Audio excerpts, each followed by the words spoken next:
പ്രധാനമന്ത്രിയുടെ അധ്യക്ഷതയിൽ ഇന്ന് കേന്ദ്ര മന്ത്രിസഭയുടെ സുരക്ഷാകാര്യ സമിതി യോഗം ചേരും. രാവിലെ 11 മണിക്കാണ് യോഗം. ഇന്ത്യ പാകിസ്ഥാൻ വെടിനിർത്തലിന് ശേഷമുള്ള കാര്യങ്ങൾ ചർച്ചയാകും. പാക് ഹൈക്കമ്മീഷനിലെ ഉദ്യോഗസ്ഥനോട് 24 മണിക്കൂറിനകം രാജ്യം വിടണമെന്ന് ഇന്ത്യ ഇന്നലെ നിർദ്ദേശം നൽകിയിരുന്നു. നയതന്ത്ര ഉദ്യോഗസ്ഥന് ചേരാത്ത തരത്തിലുള്ള പെരുമാറ്റത്തിന്റെ പേരിലായിരുന്നു അങ്ങനെയൊരു നടപടി. രാജ്യത്തെ വ്യോമ ഗതാഗതം ഏതാണ്ട് സാധാരണ നിലയിലേക്ക് ആവുകയാണ്. MG മിഥുൻ വിവരങ്ങളുമായി. മിഥുൻ, പ്രധാനപ്പെട്ട രണ്ട് കാര്യങ്ങൾ. ഒന്ന്, നയതന്ത്ര തലത്തിലുണ്ടാവുന്ന നടപടികൾ. പാകിസ്ഥാന്റെ പ്രതിനിധിയെ ഇന്നലെ ഇന്ത്യ പുറത്താക്കി. ഇന്നിപ്പോൾ ഇതാ ഇന്ത്യൻ പ്രതിനിധിയെ പാകിസ്ഥാൻ പുറത്താക്കിയെന്ന വാർത്ത വരുന്നുണ്ട്. നയതന്ത്ര തലത്തിൽ നടക്കുന്ന അത്തരം കാര്യങ്ങൾ. മറ്റൊന്ന്, സുരക്ഷാകാര്യ സമിതിയുടെ യോഗമാണ്.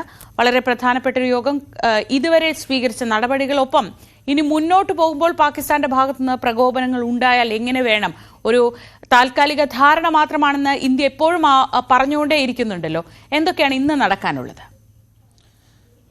ശ്രീജ, ഇന്ന് പ്രധാനപ്പെട്ട വളരെ നിർണായകമായിട്ടുള്ള മന്ത്രിസഭാ യോഗമാണ് ചേരുന്നത്. 11 മണിക്കാണ് പ്രധാനമന്ത്രിയുടെ അധ്യക്ഷതയിൽ കേന്ദ്ര ക്യാബിനറ്റ് യോഗം ചേരുന്നത്. അത് നമുക്കറിയാം, ഈ വെടിനിർത്തൽ ധാരണ വന്നതിന് ശേഷം ഇതാദ്യമായാണ് ഇത്തരത്തിൽ പൂർണ്ണമായും ഉള്ള മന്ത്രിസഭാ യോഗം ചേരുകയും ചെയ്യുന്നത്. അതിൽ ഇതിനുശേഷം സ്വീകരിച്ചിട്ടുള്ള നടപടികൾ, ഒപ്പം തന്നെ മറ്റ് വിശദാംശങ്ങളൊക്കെ തന്നെ ഘടകകക്ഷികളെ ഉൾപ്പെടെയുള്ളവരെ അറിയിക്കുന്നതിന് വേണ്ടിയുള്ള നടപടികൾ സ്വീകരിക്കുകയും ചെയ്യും. ഒപ്പം തന്നെ ഇനി എങ്ങനെയാണ് മുന്നോട്ട് പോകേണ്ടത്, കാരണം സ്വാഭാവികമായും ഇന്ത്യ നിലപാട് പലകുറി അറിയിച്ചിട്ടുണ്ട്. പ്രധാനമന്ത്രി നരേന്ദ്രമോദി തന്നെ രാജ്യത്തെ അഭിസംബോധന ചെയ്തുകൊണ്ട് നിലപാട് വ്യക്തമാക്കുകയും ചെയ്തതാണ്.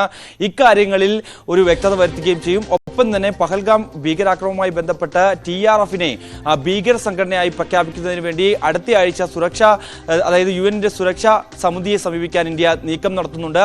അതിൽ കൃത്യമായി തെളിവുകളടക്കം നൽകിക്കൊണ്ട് ഈ TRF-നെ ഭീകര സംഘടനയായി പ്രഖ്യാപിക്കണമെന്നുള്ള ആവശ്യം മുന്നോട്ട് വെക്കും. അക്കാര്യത്തിലും ഇന്ന് കേന്ദ്ര മന്ത്രിസഭാ യോഗം തീരുമാനമെടുക്കുമെന്നാണ് നമുക്ക് മനസ്സിലാക്കാൻ സാധിക്കുന്നത്. ഇതിനുശേഷം സുരക്ഷാ കാര്യങ്ങൾക്കുള്ള ക്യാബിനറ്റ് സമിതി യോഗവും ചേരുന്നുണ്ട്. ഇത് 3-ാം തവണയാണ് സുരക്ഷാ കാര്യങ്ങൾക്കായിട്ടുള്ള സമിതി യോഗം ചേരുന്നത്. ഇതിനിടയിൽ തന്നെ അതിൽ കൃത്യമായ രീതിയിൽ ഈ സൈന്യത്തെ പിൻവലിക്കുന്ന, അതായത് നേരത്തെ തന്നെ DGMO തലത്തിൽ ചില ധാരണകൾ ഉണ്ടായിരുന്നു, സൈന്യത്തെ കുറയ്ക്കാമെന്നുള്ള തരത്തിലേക്ക് കാര്യങ്ങൾ പോവുകയും ചെയ്യുന്നു. പക്ഷെ പിന്നീട് വീണ്ടും പാകിസ്ഥാന്റെ ഭാഗത്തുനിന്ന് ചെറിയ രീതിയിൽ പലയിടങ്ങളിലും ഡ്രോണിന്റെ ഒരു സാന്നിധ്യം റിപ്പോർട്ട് ചെയ്യുകയും ചെയ്ത പശ്ചാത്തലത്തിൽ അത് കൂടി പരിഗണിച്ചുകൊണ്ട് ഇനി എങ്ങനെ തീരുമാനമെടുക്കണം, അതിൽ ഏതെങ്കിലും തരത്തിൽ മുന്നോട്ട് പോകണോ എന്നടക്കമുള്ള കാര്യങ്ങൾ ഈ സുരക്ഷാ സമിതിയാണ് തീരുമാനം കൈക്കൊള്ളുക. ഒപ്പം തന്നെ ഇനി 48 മണിക്കൂറിന് ശേഷം വീണ്ടും DGMO തലത്തിൽ അടുത്ത ഒരു ചർച്ച കൂടി നടത്താനുള്ളൊരു വഴി ഒരുങ്ങുന്നുണ്ട്. അതിൽ ഏതൊക്കെ തരത്തിൽ നടപടികൾ സ്വീകരിക്കണം, പാകിസ്ഥാന് മുന്നിലേക്ക് എന്തൊക്കെ കാര്യങ്ങൾ മുന്നോട്ട് വെക്കണം തുടങ്ങിയ കാര്യങ്ങൾ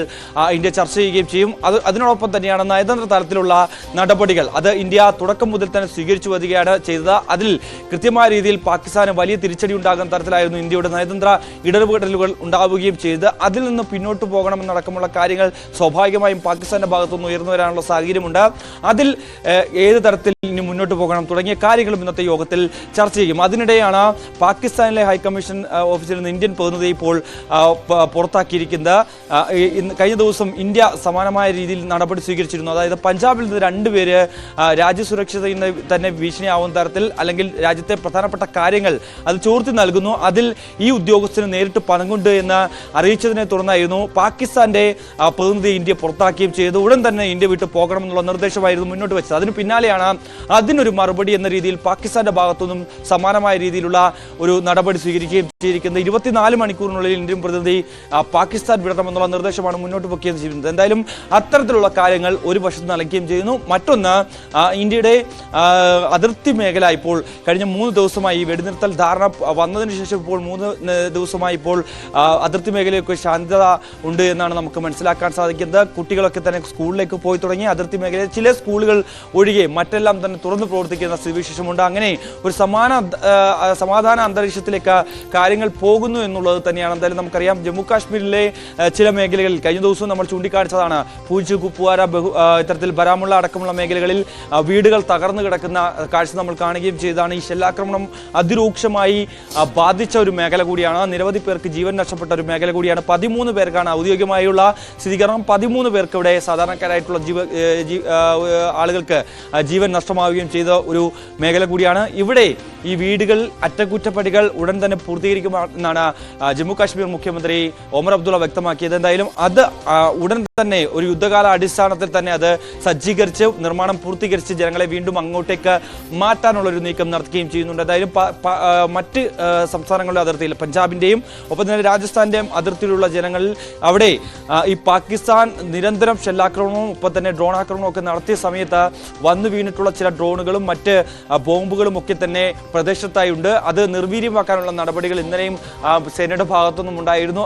അതിന്റെ ദൃശ്യങ്ങളൊക്കെ സേനാ വിഭാഗങ്ങൾ തന്നെ പുറത്തുപിടിക്കുകയും ചെയ്ത ഒരു പശ്ചാത്തലമുണ്ട്. അതുകൊണ്ട് തന്നെ ഉടനടി അവിടേക്ക് ആളുകൾ തിരികെ മടങ്ങി പോകേണ്ടതില്ല എന്നുള്ളൊരു നിർദ്ദേശം സംസ്ഥാന സർക്കാർ തന്നെ നൽകിയിട്ടുണ്ട്. അവരെ നിലവിൽ കഴിയുന്ന സുരക്ഷിത സ്ഥാനത്ത് തന്നെ ഇനിയുള്ള കുറച്ച് ദിവസം കൂടി, അതായത് ഈ സുരക്ഷ ഉറപ്പുവരുത്തിയതിനു ശേഷം മാത്രം അങ്ങോട്ടേക്ക് മാറിയാൽ മതി എന്നുള്ളൊരു നിലപാടുണ്ട്. അതുകൊണ്ട് തന്നെയാണ് സ്കൂളുകളൊക്കെ ആ മേഖലയിലെ ചില സ്കൂളുകൾ തുറന്നു പ്രവർത്തിക്കാൻ ഇനിയും വൈകുമെന്നുള്ള സൂചനകൾ പുറത്തു വരുന്നത്. മറ്റൊന്ന് ഈ വിമാന സർവീസുകളാണ്. വ്യോമയാന സർവീസുകളെല്ലാം തന്നെ സാധാരണ നിലയിലേക്ക് വരുന്നു എന്നുള്ളതാണ്.